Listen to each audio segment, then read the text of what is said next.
और अब चलिए कुछ और खबरें आपको दिखा देते हैं। हरियाणा सरकार प्रदेश में किसानों को लाभ देने के लिए तरह तरह की योजनाएं चला रही है और इसी कड़ी में हरियाणा सरकार सभी फसलें एमएसपी पर खरीद रही है। तो दूसरी तरफ अगर प्राकृतिक आपदा से फसलों को किसी भी तरह का नुकसान होता है तो सरकार किसानों के नुकसान की पूर्ति के लिए भी मुआवजा भी देती है और इस बारे में सीएम नायब सिंह सैनी ने जानकारी दी।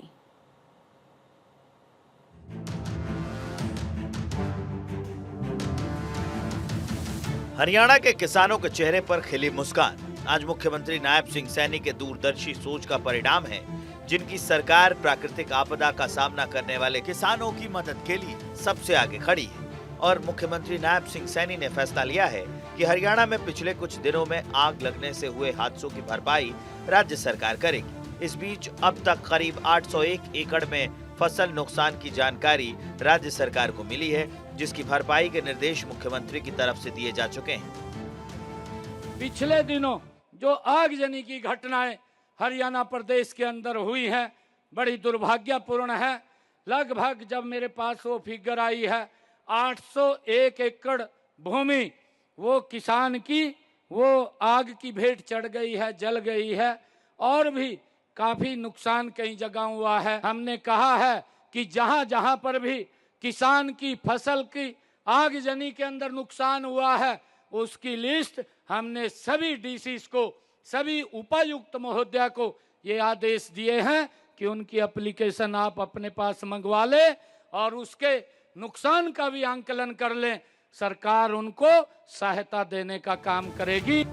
मुख्यमंत्री नायब सिंह सैनी ने पंचकुला जिले के सुखदर्शनपुर गांव में श्री माधव गौशाला में श्री राधा कृष्ण मंदिर का लोकार्पण भी किया, जहां उन्होंने पूजा अर्चना की और पौधारोपण कर गौ माता को चारा भी खिलाया। इस मौके पर मुख्यमंत्री ने अपने कोष से 21 लाख रुपए और शिक्षा मंत्री महिपाल ढांडा और कृषि एवं किसान कल्याण मंत्री श्याम सिंह राणा ने भी अपनी तरफ से 11-11 लाख रुपए माधव गौशाला को देने की घोषणा की। मुख्यमंत्री ने कहा कि श्री राधा कृष्ण का ये मंदिर भक्तों के लिए आध्यात्मिक ऊर्जा का केंद्र बनेगा, जो हमें प्रेम, करुणा और भक्ति की भावना से ओतप्रोत करेगा। इस मंदिर में आकर लोग शांति, प्रेम और भक्ति का अनुभव करेंगे।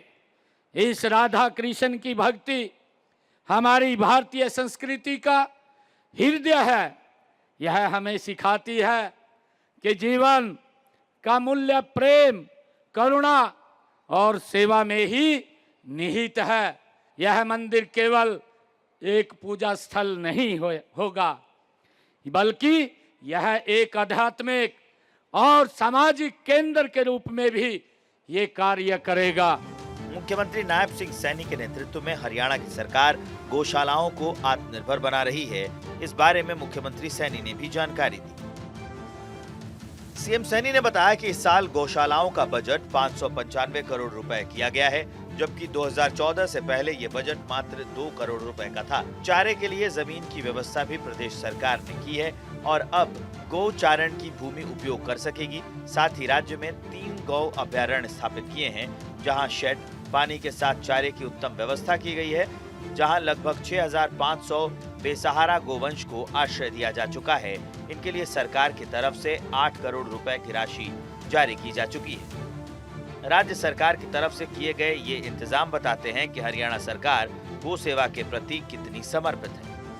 6500 बेसहारा गौवंश को आश्रय दिया जा चुका है। मैंने बेसहारा गौवंश के पुनर्वास के लिए 200 गौशालाओं को शेड बनाने के लिए प्रति गौशाला 10 लाख रुपए का अनुदान वो दिया जा चुका है। ऐसी 50 गौशालाओं में शेड बन करके भी तैयार हो गए हैं। लगातार ये सरकार गौ हित के अंदर मजबूती से काम कर रही है। मुख्यमंत्री नायब सिंह सैनी ने बताया कि बेसहारा गोवंश के पुनर्वास के लिए भी बड़े पैमाने पर काम किए गए हैं, जहां 200 गौशालाओं में शेड बनाने के लिए 10 लाख प्रति गौशाला अनुदान दिए जाने की घोषणा की थी और ऐसी 50 गौशालाओं में शेड बनाए जा चुके हैं। सीएम ने बताया कि वर्ष 2014 तक हरियाणा में 215 पंजीकृत गौशालाओं में से केवल 1,74,000 गोवंश था, जबकि इस समय प्रदेश में 683 पंजीकृत गौशालाएं हैं, इनमें 4 लाख बेसहारा गोवंश का पालन पोषण हो रहा है। पिछले वित्त वर्ष में 608 गौशालाओं को चारे के लिए 166 करोड़ रुपए की राशि दी गई है। हरियाणा सरकार की तरफ से मिल रही इस मदद के चलते आज प्रदेश में गौशालाओं के अच्छे दिन आए। 350 शेड व चारा गोदाम के निर्माण के लिए भी 30 करोड़ रुपया का अनुदान गौशालाओं को पहुंचाने का काम हमने किया है।